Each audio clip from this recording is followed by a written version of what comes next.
listeners, you have landed on episode number 229 of eBay the Right Way. Today's date is August 6th, 2025. My guest today is Bill in California, specifically the amazing Bill in California. And no announcements this week, so we will start the conversation with Bill. Hello, listeners. I'm back with a repeat offender today, the amazing Bill in California, who is just burning up eBay from every direction. Oh, thank you. So, how are you doing this morning? It's early there for you. It's 8 o'clock here, and yeah, we're doing good. I've been up. I've done some shipping for eBay. I've walked the dogs. I've done all kinds of fun stuff. I wake up early. Okay, what's early for you? Usually five Ugh. o'clock in the morning, Okay, you go for it. and um, I'm just up on my own at that time. So if I so, sleep but until 5, I'm lucky. you work a real job too, don't you? Yes, I do. Yeah, I work for a government agency. Okay. So And what are your hours there? Uh, we have a flexible band that we can start at, so you can start from 7 to 8:45. Mm-hmm. Typically, I like to be in at 7, but sometimes I'll get in later. So So are you off today?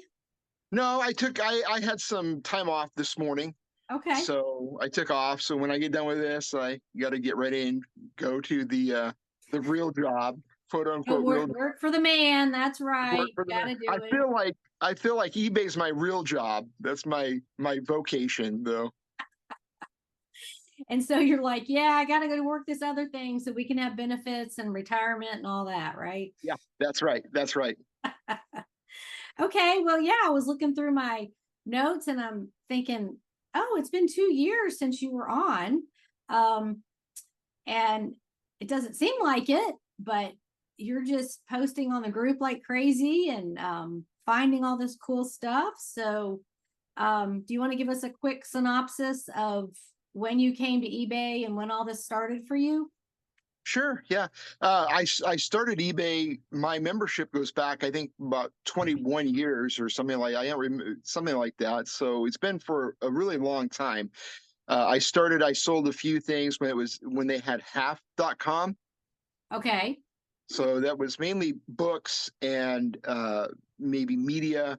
It was easy. It was really easy. You didn't have to take a picture. The shipping was pretty much set because it was all media mail. And that was kind of a big barrier of entry for me, was just figuring out the shipping and pictures and all that. And then I got into buying storage units probably in about 2018, maybe. Okay. Right. And uh, I wanted to sell on eBay, but I just couldn't, I just didn't get the gumption up to do it. So finally, though, at about maybe 2020, early 2019, somewhere in that area, I did finally bite the bullet and figure out how to list it. I went on YouTube and I found some people who show, shipping and taking pictures and all that. And I had one item that I had held back from one of my storage units, which was a Mighty Mouse character glass. Mm-hmm. Some of the character glasses, most aren't very good, but the Mighty Mouse is good. So I listed and sold that, and it went for $145. Nice. Just within minutes. I probably could have got $300 or $500 out of it, but live and learn. So that's Good for that's you. my white whale right now, to find another one. Well, I'd forgotten that you do storage units. So that kind of explains the amount of stuff you have and the diversity of the types of items. Yeah, yeah. I haven't bought a storage unit for a little while because I've got so much death pile that's kind of out of control. And most of my storage units are done, but I do tend to I buy things, I load up the bed of my pickup when I go to estate sales, and I like to get a big purchase and do a smaller price, or, relatively speaking. or that. So that's built up and built up, and I'm trying to gain some footing. I'm getting ahead of that. I was doing a no buy July is what I was calling I it. love that. Yeah, yeah. Well, we'll see how well that works. Just this morning before we got started, I was looking at some estate sale pictures from one of the local companies, and it's the perfect kind of sale that I love. It's messy.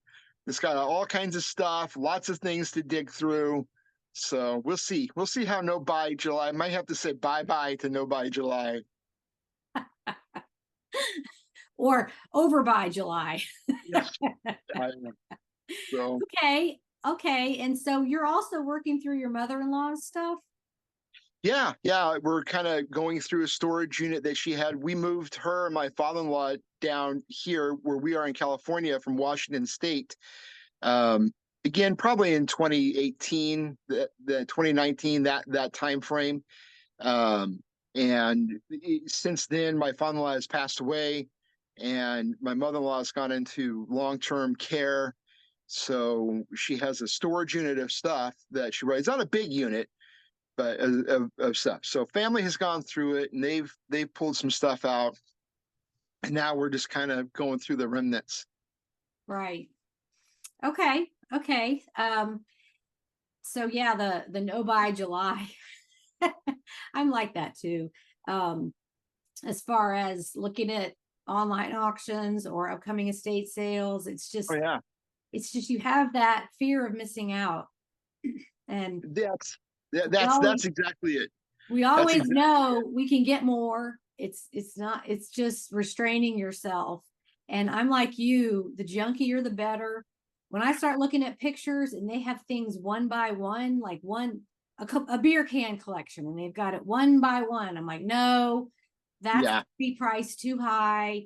I want the, you know, box of leftovers and the, titles they put on these auctions, all the other stuff, or yeah, things you will like. yeah. Right. But I do really like how you post sales of any dollar amount.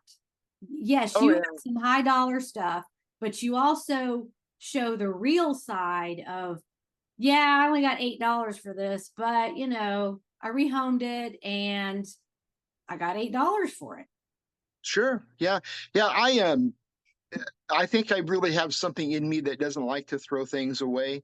And eBay is perfect for that because you don't have to throw it away. You give it to someone else, and and it clutters up their house and world.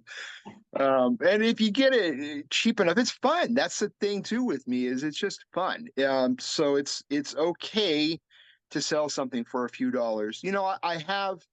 I've tried my hand at postcards, and I'm getting a little discouraged with like a $4 sale on that, and then you have to package it because you do need to sandwich it in cardboard and do that. So I'm getting a little disappointed on those. They take so long. I don't know how somebody sells a whole 2,000 item store, $5 a piece, free shipping on those. So Well, it's volume, and like Julie, the postcard seller that's been on a couple times, she'll tell you, ephemera in general is a slow mover. sure, yeah, It's yeah, just, it takes patience, but it doesn't take up a lot of room if you're consistent with it. And she's got, I know, over 1,000 listings of postcards. So it's just, I tried it too, and I don't have the patience for it.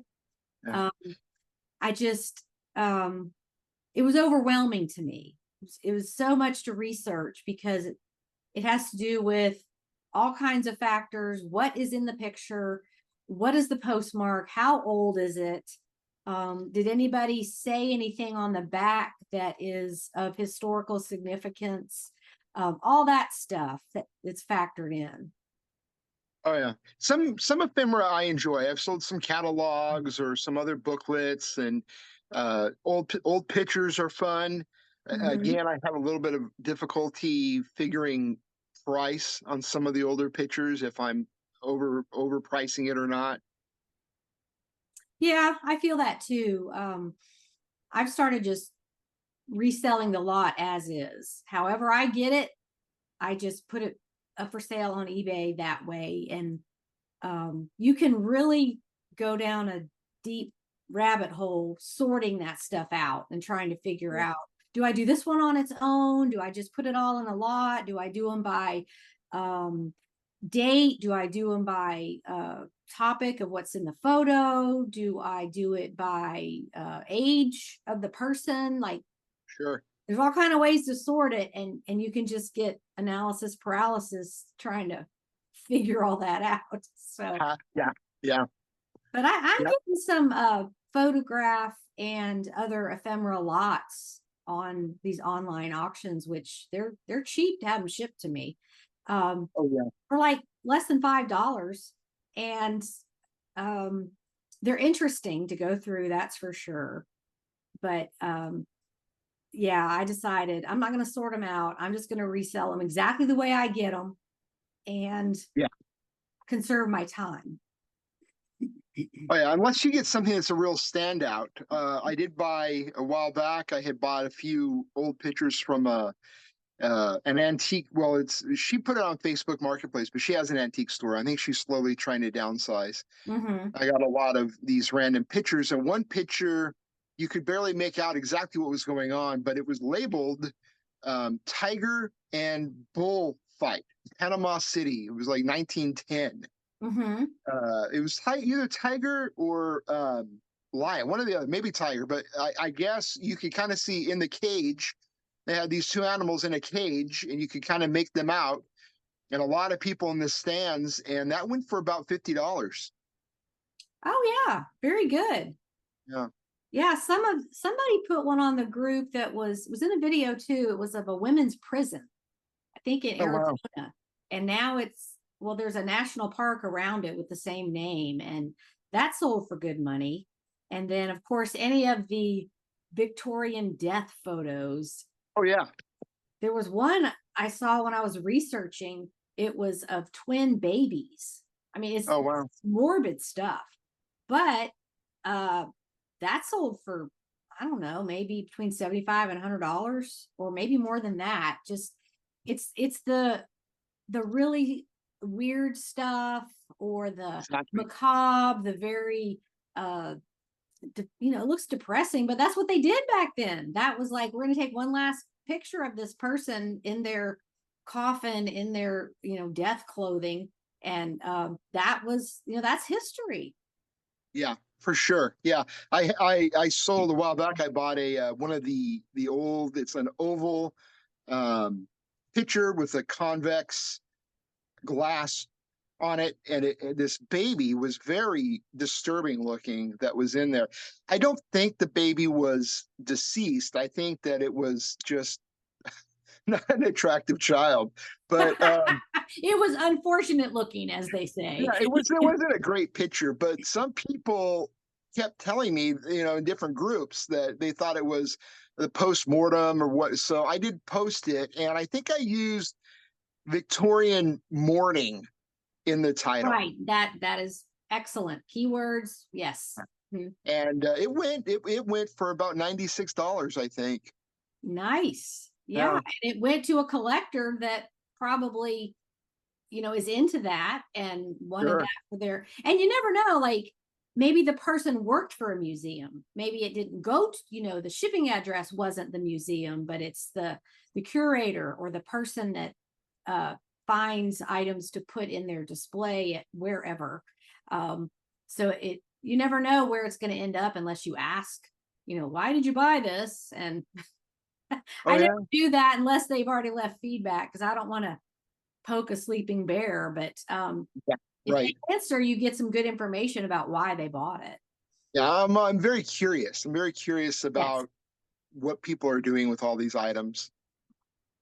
Okay, well, that's a perfect segue into, let's talk about some of your other curious items you've sold. Okay. Let me see here. I do have a list.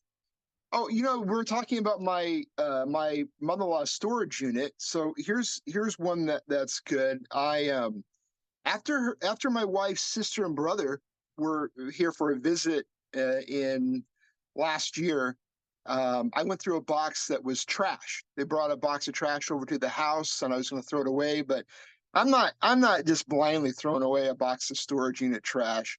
And I started going through it, and in there, it was from my wife's grandparents. My wife's grandparents were missionaries in Rhodesia Oh, wow. prior to it becoming Zimbabwe, and then even for a period of time after the revolution, and it was Zimbabwe, they were there. So there's some different African odds and ends in there. And this one item was this dried out, desiccated fish head.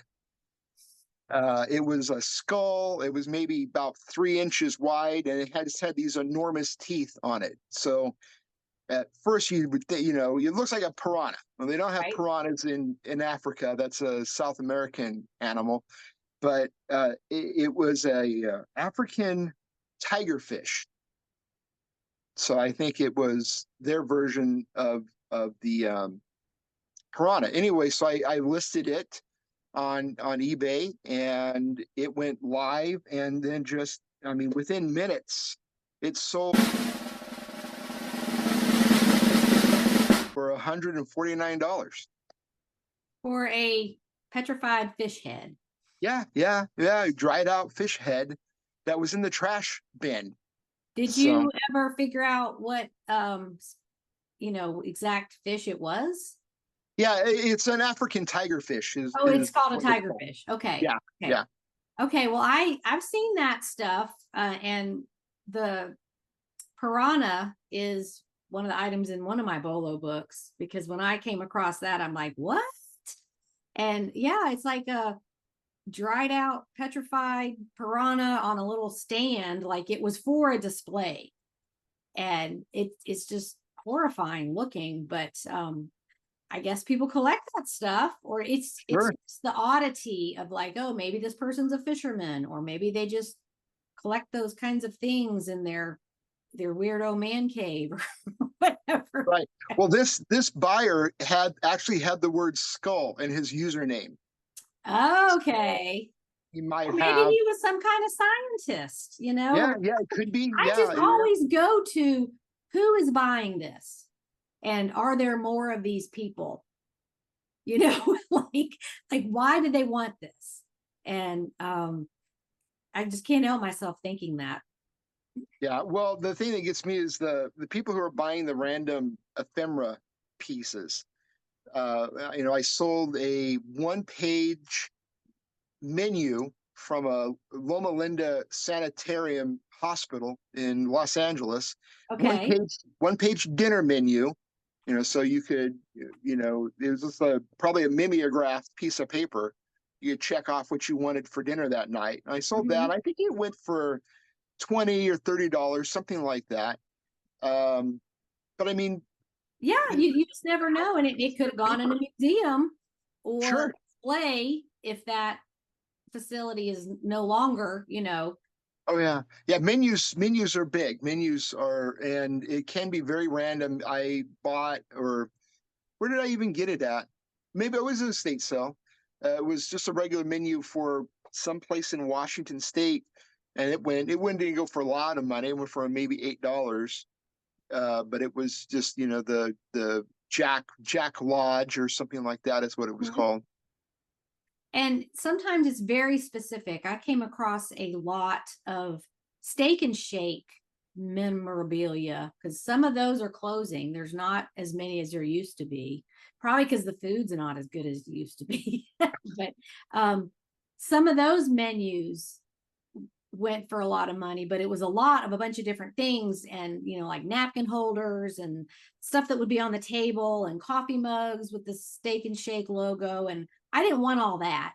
I Yeah. just wanted the paper stuff, and Uh-huh. they wouldn't break it up, so I passed on that. But even if it's a well-known chain like that, if it's old enough, um, or the restaurant doesn't exist anymore, and people, it's the nostalgia. They still have Oh fond yeah. memories of going to that whatever diner with their family or on dates or whatever. And some of that stuff is highly sought after, but it's very Sure. specific.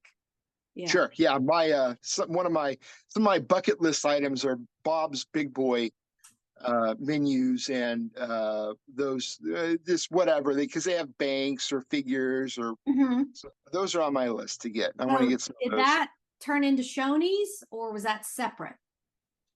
I'm not sure. We had the Bob's Big Boy in California, and Right. I don't think we've ever had Shoney's in California. I have traveled to the South and the Midwest and seen the Shoney's there, so I think they're Right. separate.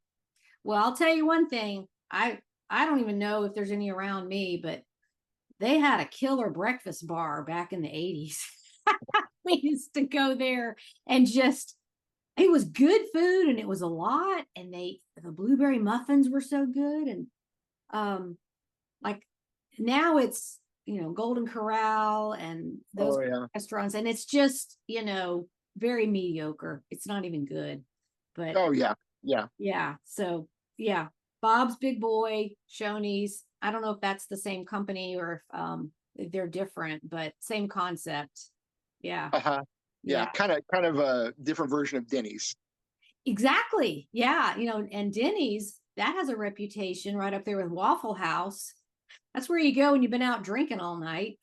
Yeah.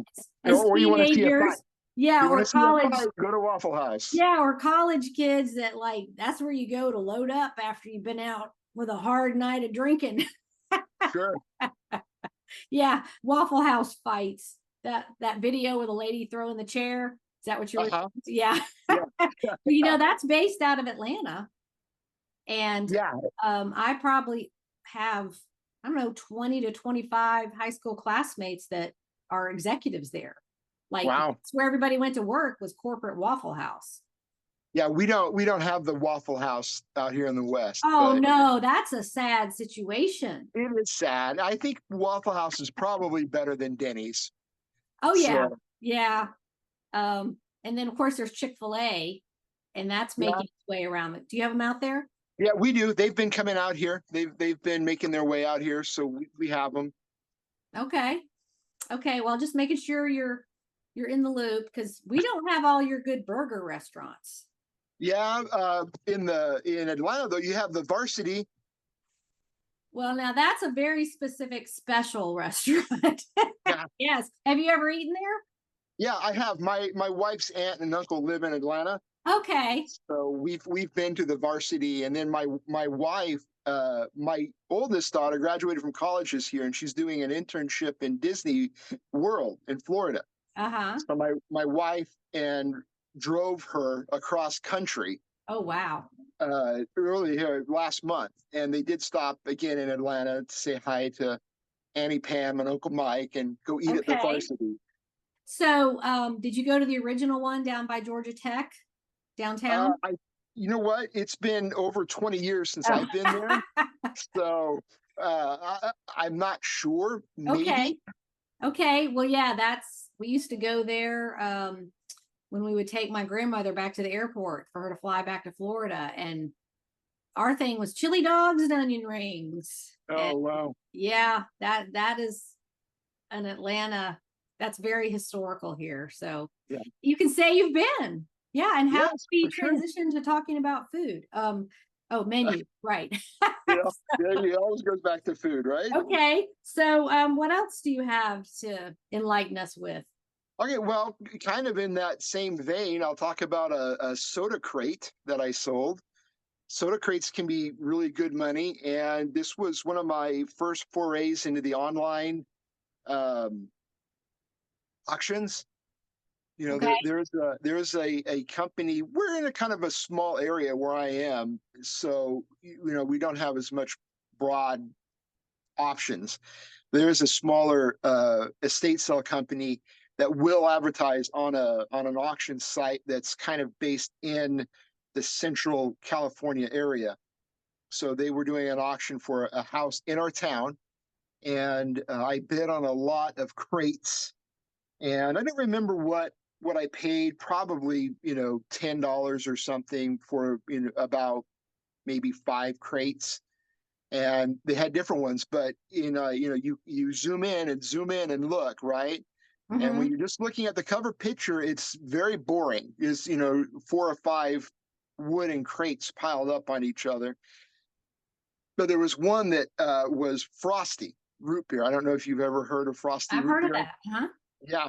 So this one, I checked out the comps and it looked pretty good. And it didn't even have a fun graphic. It just had the name on there. And so I bought that lot of crates and got it. And that Frosty soda crate sold for $293. Oh, yeah. Really? Yeah, and plus the shipping, so it was over $300 with shipping. Well, and that wouldn't be too fragile to ship because it's wooden, No, right? no, yeah, yeah. You're not going to worry too much about it. Not like the Yadro pieces I was just shipping. Right. This is, so, and it didn't go very far. It went up into the Bay Area here in California, so not too far. But it Okay. is heavy and it is kind of big. So you're in That was Northern quick find. California?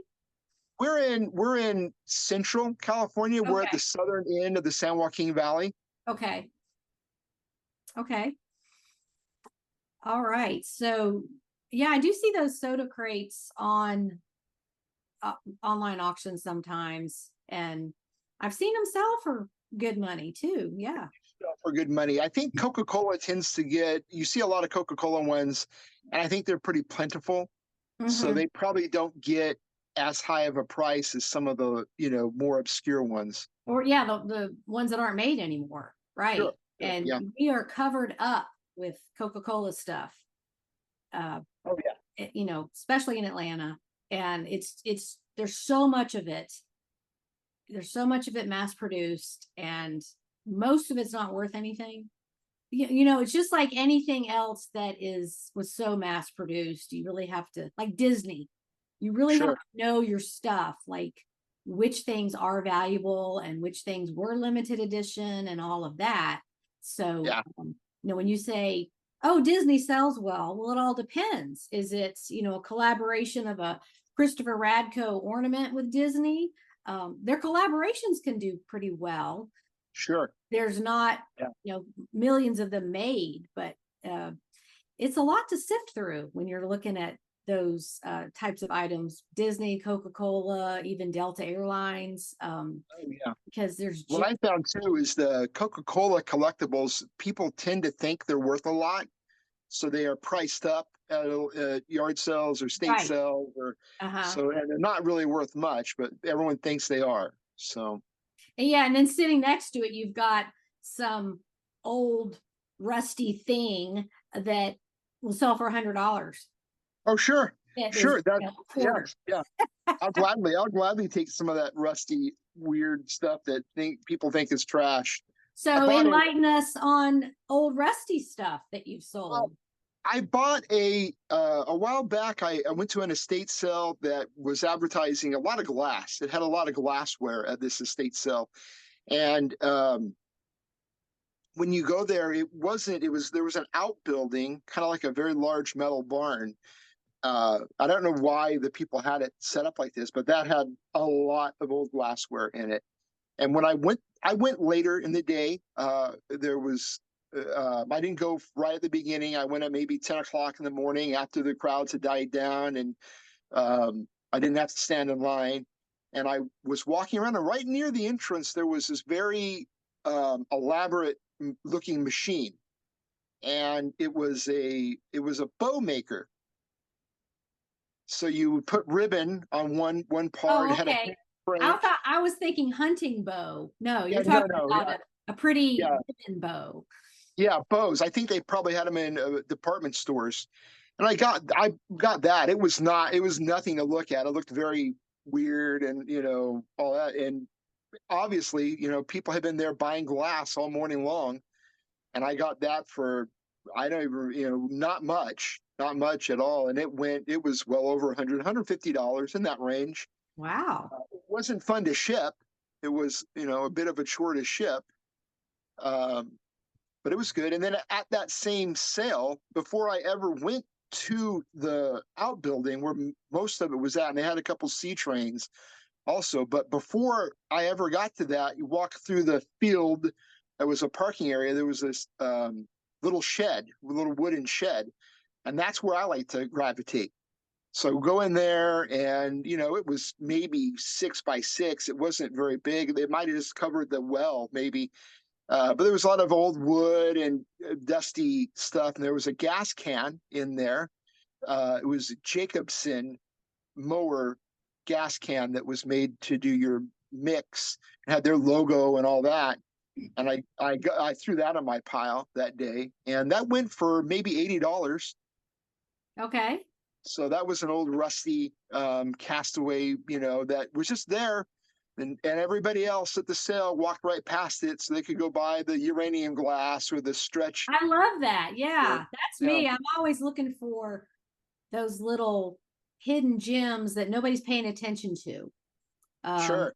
if it's an online auction, it's like nobody's bidding on this. And well, what is it? And what, I like the online auctions with, they've got like 40 pages of stuff. It's just Sure. so much. And you seem to be able to win more because there's so much stuff that people aren't bidding on everything. Oh yeah. Yeah. Or I think people get tired of looking through all the pages of it. Right. So yeah. Yeah. I won a bunch of brand new shoes.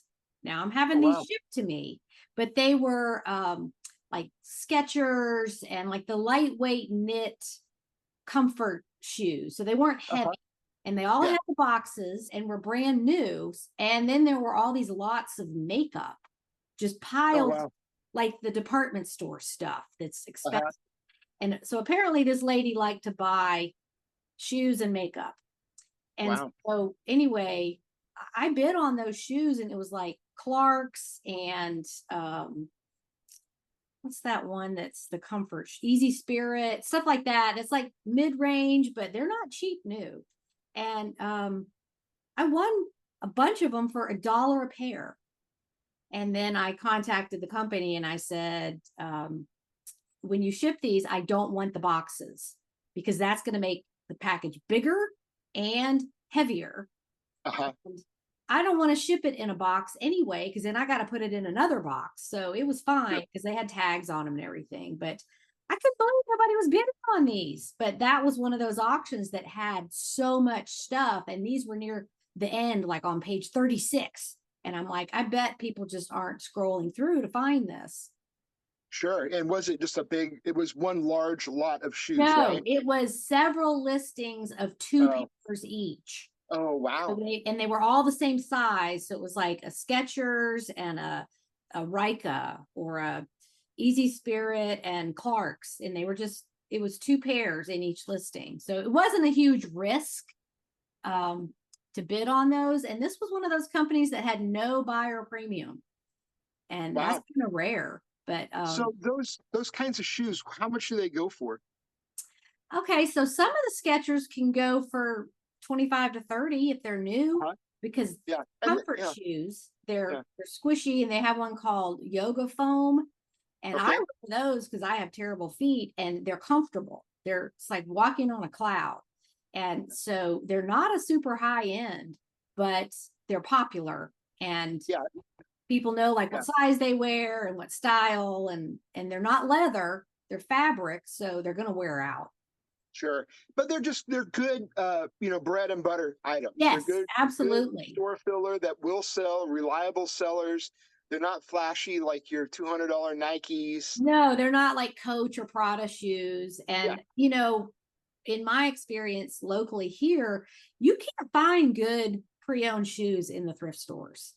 Either Oh, yeah. they pull them and sell them online, or there's always something wrong with them. The bottoms are worn out, and it's like, I don't want to sell this pair of Crocs that the bottom is so slick. Somebody might fall and get hurt.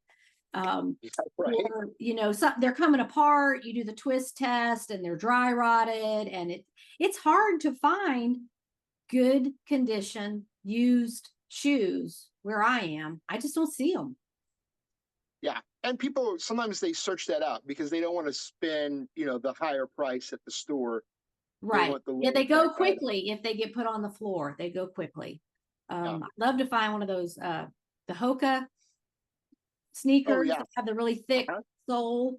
Yeah. Those are good sellers, but I never see them. Yeah. I think I found one pair. Yeah, they're very Yeah. popular. So anyway, okay. So would you want to share with us some of your highest sales? Sure. Yeah. I'll tell you the story about my highest item to date. If you want to know about that one. I Uh, do, and so do the listeners. yeah. They're all saying, "What? What is it?" Okay. I had the opportunity. I have a couple picker friends that we know each other and we're close, and so we kind of share our leads and help each other out and all that. So one of the crew got a lead on going to somebody's house. The gentleman wanted to move out of state and was getting rid of some stuff. Well, when we got over there, what he really wanted is somebody to pay him $10,000 to haul off all his trash. Is what Okay. he really want. I mean, you'll find that a lot. People, when they think someone's going to fall out of the sky and take everything out of their house and pay him top dollar, and that's just not realistic. So we did search around for a while and get some stuff, and I ended up with. I pretty much filled the bed of my pickup, and I think I paid him $130 for odds and ends from the garage and his storage shed that he had. And there was one item I bought. It was a small toy outboard boat motor. Looked like it had been made in the 60s. It was probably 6 inches, 7 inches tall. It was looked almost exactly like a real outboard motor. It was a Johnson, and when I priced that, I figured just there maybe somewhere between $50 and $100. And when I got home and started pricing it out, I found some solds on eBay for around 300. And then I went to searching on the Terapeak. So just, I will say, do take time to look at Terapeak, because when I went in Terapeak, I found them for over 1,000. And I listed Really? Yeah. mine. When you went back further, is what you mean. Yeah, exactly. Yeah, yeah. Right. I said Terapeak. Now it's called Product Research, but it It's goes back just over three. eBay research, yeah, but it goes Yeah, back 3 years, so it's yeah, it great goes for back those 3 years. rare collectibles you can see way Exactly. past the 90 days that you see on eBay solds. Sure. Yeah, and that paid off in this case. So I listed it around. I think I listed it at $12.99. And in my mind, I was thinking, if I get an offer, first offer over 1,000, I'll take it. Uh-huh. And that day, I had an offer for $1,100, and I accepted, and it went off. Oh gosh, that's great. Yeah, yeah, that's my highest. I've been chasing that one ever since. Did you ever hear from the buyer? I didn't know. I think I want to say he was in North Carolina. I'm not sure, or maybe South Carolina, somewhere on the East Coast. I do seem like I get a lot of fishing related and boat related items that go that way. Okay, right. So yeah, yeah. So I don't even know if I got a positive feedback either way, but I'm fine. I'm fine with no feedback if Yep. if No it's news is 1,100. good news. Yeah. Yeah, right. And where did you find this again? That was just at this man's house. He had it in a storage bin in his shed. He had just stuff from his childhood. There was some pocket knives. Like one pocket knife I got in there, I sold for $150. And marbles. I got some old marbles, and those haven't done anything at all. And I see those all the time on, the estate sales where you can look at the pictures and it's just like jar of marbles. And that would be overwhelming to me to pick through that and figure out which ones are valuable. And, but yeah, that yeah, must have been a thing that people just have these marbles, and there are a lot of them. there are some marbles that are worth a lot of money. There are some, over $1,000 for a single marble. Oh, I know. It's just, Yeah, I'm not but knowledgeable about that at all. They all look I the don't same to know. me.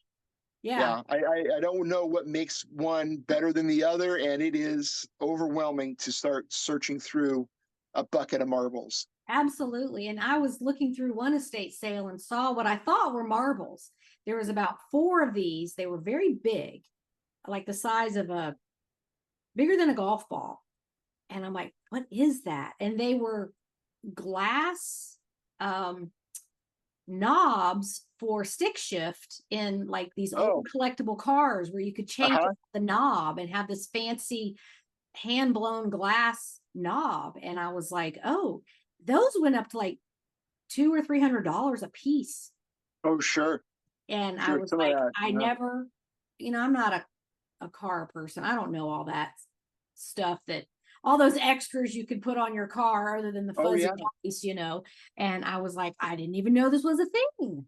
But Oh, yeah. Yeah. sold Yeah. collector Well, sites on those glass knobs for the stick shift. sure. Yeah. Yeah. There's a couple interesting car items that are out there. I don't know if you've ever seen the little glass vases that would go I in saw the older that cars. you posted that the Yeah. little that Yeah. would be like in the limo. I watched the movie Arthur a few weeks ago Uh-huh. just because I always loved it. And sure enough, when he's riding around in the whatever it is, Rolls Royce, he's got those glass flower bud vases in there. And I'm like, I just Exactly. saw that in a movie.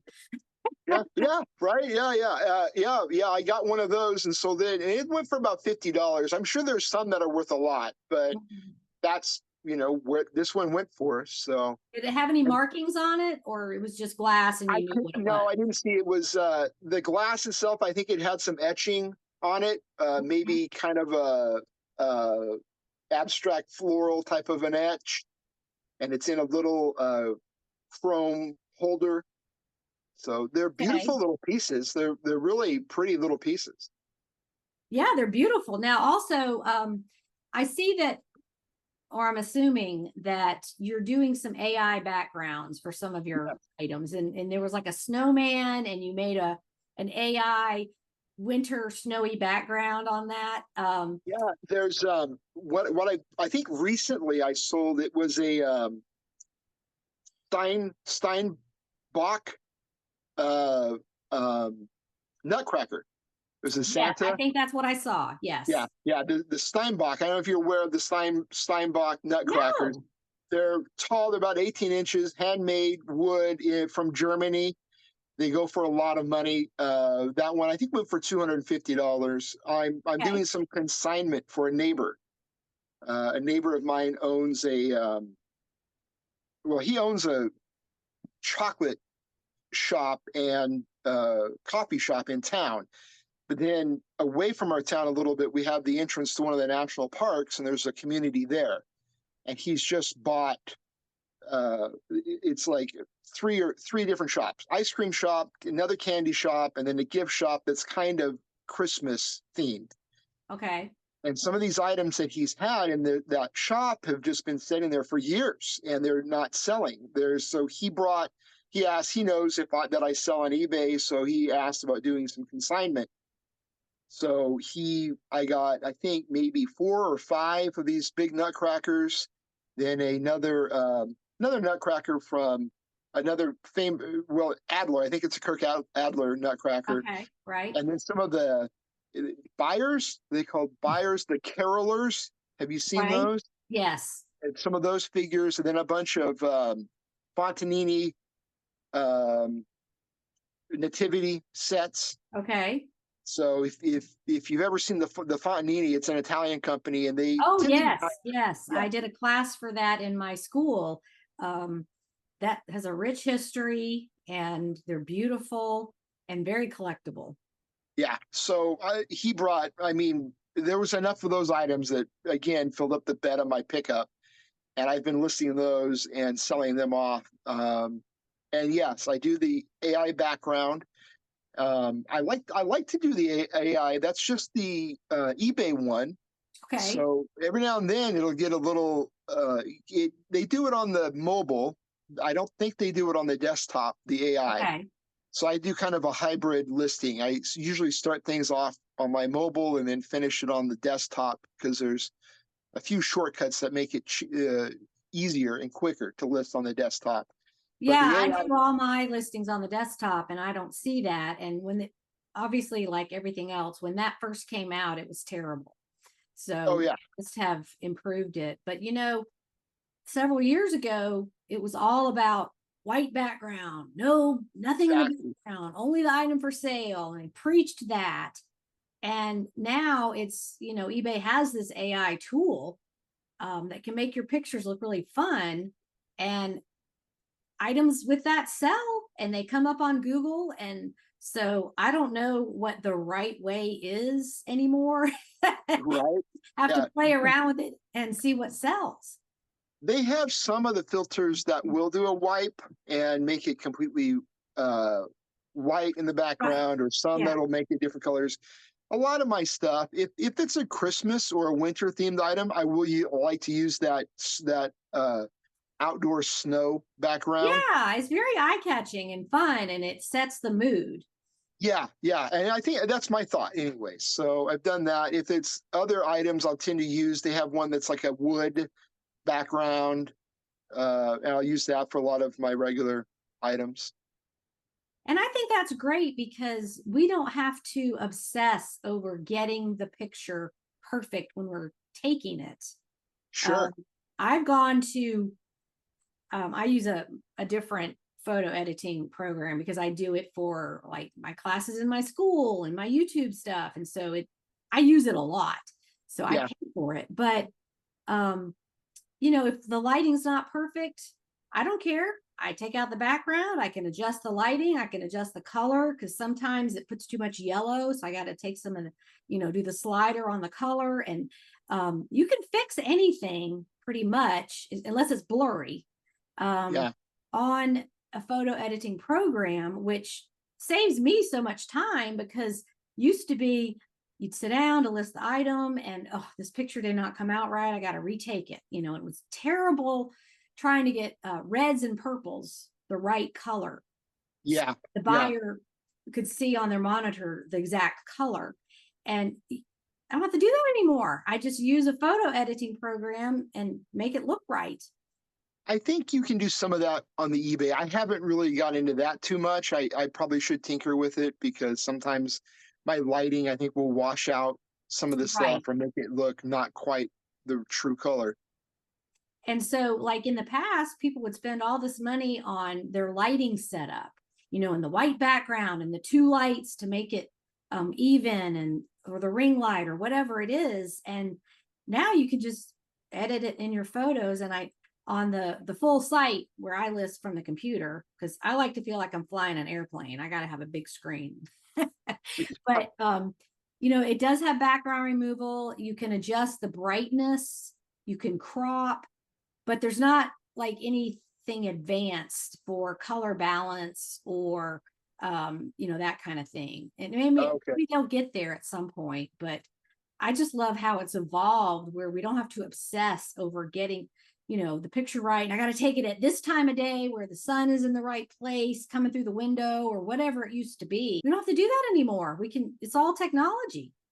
Yeah, it's very, very nice to be able to do it like that. Yeah. Okay. Well, I got a couple of questions and then we're going to be out of time. How many items do you have listed?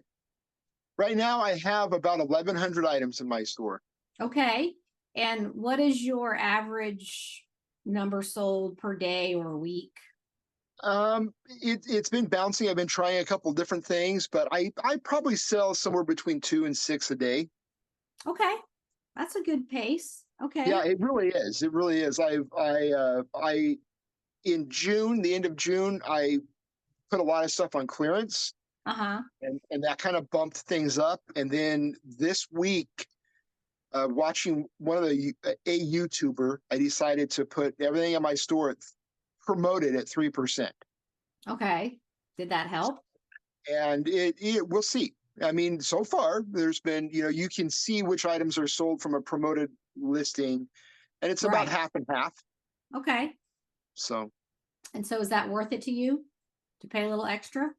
Well, if I was thinking, if I'm putting something on clearance at 30 to 50% off, but then I use the promoted listing at 3%, I mean, the promoted at 3 is much better than 50 off. Right. And the other way to look at it, and the thing that kind of got is, if you had something listed for $100, somebody gave you an offer for 97, you would probably take it. Right. And that's kind of, that's pretty much what you're doing with 3% promotion. Yeah, there's a lot of speculation about how promoted listings works. And personally, I do use it, but it depends on your competition in that category.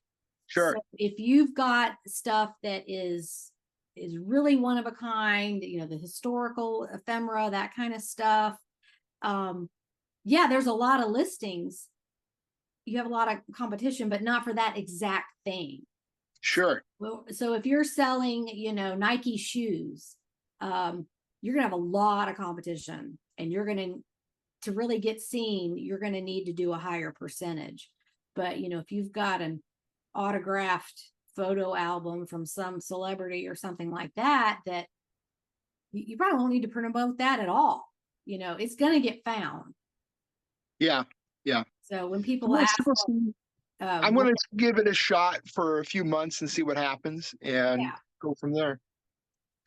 yeah, so it's or like iPhone cases or earbuds or stuff where there's just thousands of listings. Oh, yeah. Um, Yeah. I So many. don't even want to sell that stuff because it's so competitive. But It's lost. And yeah. promoting, like, okay, let's talk bras.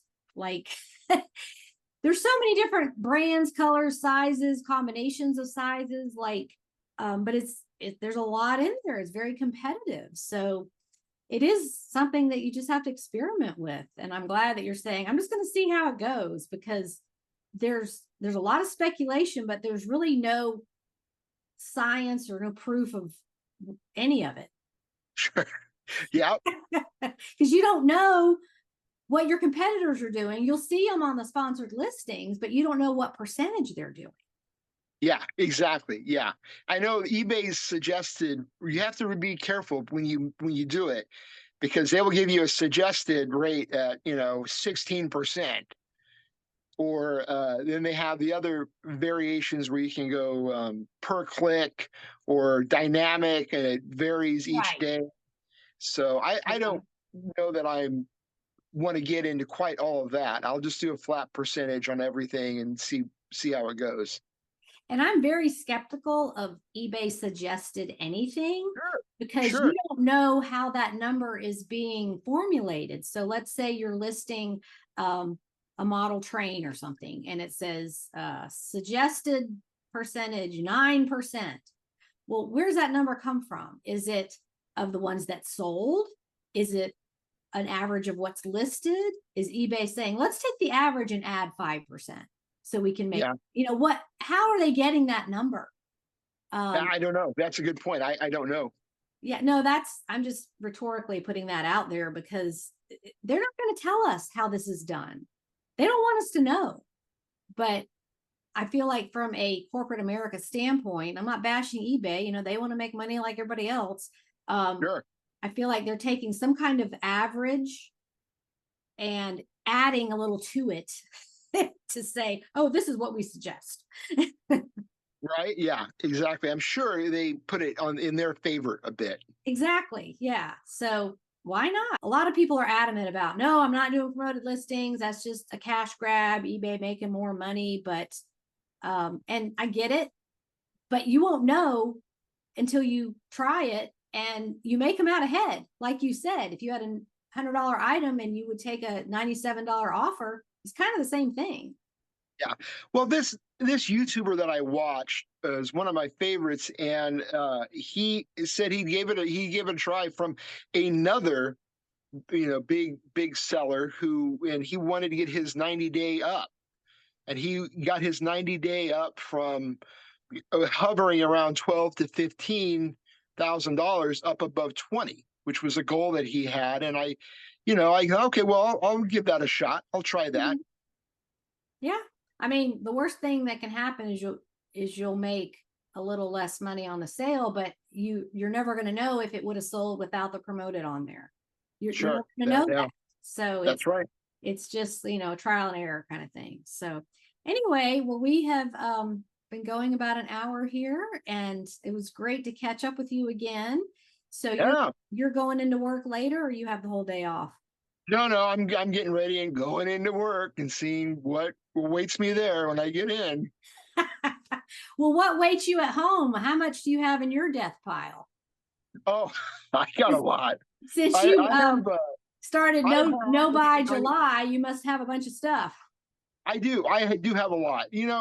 I'm keeping up with what I'm buying really good right now. Mm-hmm. And I have a regular goal of about 5 items a day I'm trying to list. Mm-hmm. And I'm also in one of the Facebook groups is doing a listing challenge. So it goes up weekly on how many. So I pretty much am turning over what I buy, within the weekend that I get it for the most part. I might be falling behind on a couple. But the other thing is I need to take some big bites out of everything in my death pile. And I Mm-hmm. think you did see, a while back, I had a bunch of Star Wars figures. Right. They were, again, collectible, quote unquote, collectible figures that on their own, they have very low sell through and maybe $10 a piece. Well, I just finally, it was in my pile and I lotted them all up and sold, I think 10 of them and went for $250 in one shot. Very So, good. yeah, I was so, I'm trying to get rid of some stuff like that. Yeah, and that's the way to do it is lot it up. It's Yeah, faster to list and you make a little bit more money and then it's gone and it's somebody else's thing. exactly. Yeah. Okay, well, thanks for making time for me this morning. And as always, we'll keep watching you on the group for all your interesting and amazing sales. You are the amazing Bill in California. There we go. You named me that. So thank you. Okay, well, have a great day. Thanks. You as well. Talk to you later. Okay, Bye bye. bye-bye. And a follow-up, we mentioned the post-mortem photos. I looked up the one I was trying to remember, and the title is Rare Antique Post-Mortem Memorial Cabinet Card Photo Twin Babies. That sold on January 19th, 2025 for $260. There was another similar one titled Unique Postmortem Photo of Twin Babies and Sister Pointing Towards Heaven. That one sold on February 26th, 2025 for $256. So those are definitely something to remember when you are finding old or antique photos and cabinet cards. Are the post-mortem ones do sell for a lot. Okay, next week my guest is Alicia, who has been selling since 2003 and used eBay as a way to support herself and her 4 daughters as a single mom for many years. So make sure you come back next week to meet her. And thank you all for listening and supporting this podcast. Keep plugging along. Summer can be slow and frustrating, but we got this. I'll talk to you next week. Bye, everybody.